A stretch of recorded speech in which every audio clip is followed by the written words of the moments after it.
എപ്പോഴും ഭയങ്കര സന്തോഷം. ഇത്രയും കൂട്ടുകാരെ കിട്ടിയിട്ട് പിന്നെ അസീത്തെ പറ്റി എങ്ങനെ ചിന്തിക്കാറില്ല, മനസ്സിലാവില്ല. ചേട്ടനാണ്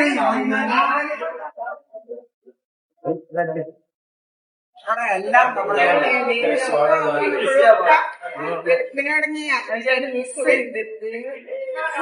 പറയാനില്ല.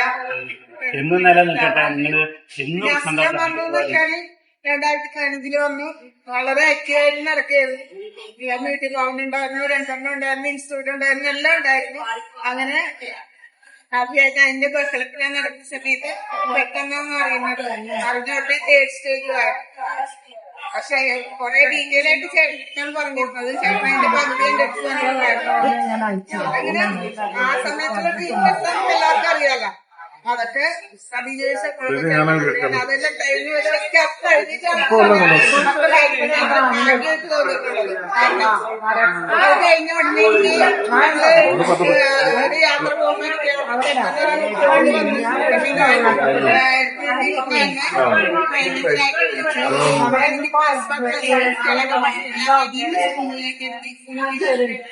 ടീച്ചറായിട്ട് കിട്ടി.